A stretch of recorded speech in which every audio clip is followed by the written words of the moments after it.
നമുക്കെല്ലാം കാണാപാഠമാണ് യേശുദാസിന്റെ ശബ്ദം അല്ലേ? എല്ലാവരും ദാസേട്ടൻ തന്നെയാണ് വിളിക്കുന്നത്. ഏതൊരുക്കത്തിലും തിരിച്ചറിയാൻ കഴിയുന്നതാണ് അദ്ദേഹത്തിന്റെ ശബ്ദമാധുര്യം. ശരിയാണ്. അദ്ദേഹത്തിന്റെ ശബ്ദം ഒരിക്കലും കേൾക്കാത്ത അല്ലെങ്കിൽ മലയാളം ഈ തലമുറയിലും മുൻ തലമുറയിലും ഉണ്ടാവില്ല. ആ ശബ്ദമുള്ള ഒരു കാസറ്റോ സിഡിയോ ശേഖരത്തിലില്ലാത്ത വീടുകളും കുറയും. അഭിപ്രായ ഭേദതകൾക്കും നിലപാട് വ്യത്യാസങ്ങൾക്കും അപ്പുറം നമ്മളെല്ലാവരും അംഗീകരിക്കുന്ന ഒരുപോലെ ഹൃദയത്തിൽ പ്രതിഷ്ഠിച്ച ആരാധിക്കുന്ന കലാകാരൻ തന്നെയാണ് അദ്ദേഹം പറയാം. അതെ. പക്ഷെ ലിഷ, യേശുദാസ് പാടിയ എല്ലാ പാട്ടുകളുടെയും ശേഖരം കൈവശമുള്ള ഒരു മലയാളിയുണ്ട്. അതായത് പഴയതും പുതിയതുമായ 10,000-കണക്കിന് ഗന്ധർവ ഗാനങ്ങളുടെ അപൂർവ ശേഖരം നിധി പോലെ കാത്തു സൂക്ഷിക്കുന്ന ഒരാളുണ്ട്.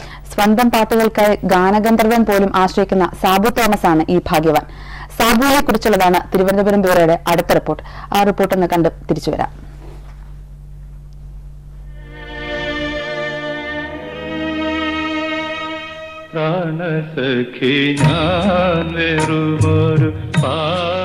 കഴിഞ്ഞ 25 വർഷമായി KJ യേശുദാസിനൊപ്പമാണ് സാബു തോമസിന്റെ ജീവിതം. ശബ്ദവും സംഗീതവും സാന്നിധ്യവും പിന്തുടർന്ന് ഗന്ധർവ ഗായകൻ പാടിയ ചലച്ചിത്ര ഗാനങ്ങൾ ശേഖരിച്ചു സൂക്ഷിച്ചും മതിവരം വരെ ആസ്വദിച്ചും തുടങ്ങിയ ഈ അനുയാത്രയാണ് ഗായകനും ആസ്വാദകനും തമ്മിലുള്ള ആത്മബന്ധമായി വികസിച്ചത്.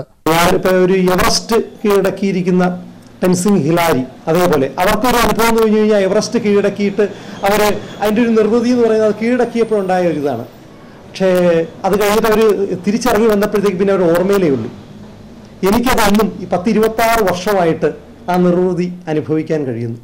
ഗ്രാമഫോൺ റെക്കോർഡ്, കാസറ്റ്, CD തുടങ്ങി എല്ലാ രൂപത്തിലും യേശുദാസിന്റെ പാട്ടുകൾ, യേശുദാസ് അഭിനയിച്ച സിനിമകൾ, സ്റ്റേജ് പ്രോഗ്രാമുകൾ, പ്രിയ ഗായകനെക്കുറിച്ചുള്ള വാർത്തകൾ, എന്തിന് ഒപ്പം കൊണ്ടു നടക്കുന്ന മൊബൈലിനുള്ളിൽ പോലും യേശുദാസ്.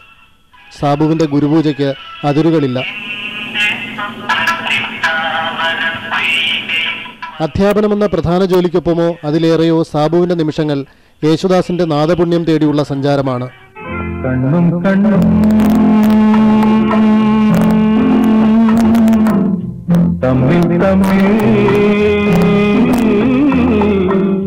സ്വന്തം പാട്ടിനു വേണ്ടിയുള്ള യേശുദാസിന്റെ അന്വേഷണം സാബു തോമസിൽ എത്തി നിൽക്കുന്നതും ഇതൊക്കെ കൊണ്ടാണ്.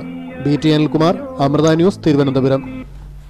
ലിഷ, സാബുവിന്റെ വാക്കുകൾ ശ്രദ്ധിച്ചോ? എന്ത് ആത്മനിർവൃതയോടെയാണല്ലേ അത് പറയുന്നത്. എവറസ്റ്റ് കീഴടക്കിയ ആ ഒരു സന്തോഷമാണ്. നമുക്ക് നമ്മൾ സ്വന്തമെന്ന് കരുതുന്ന ഒരാളെ പോലെയാണ് അദ്ദേഹം പറയുന്നത് തന്നെ. ചെറുപ്പക്കാരന്റെ മുഖത്തെ ആത്മനിർവൃതി.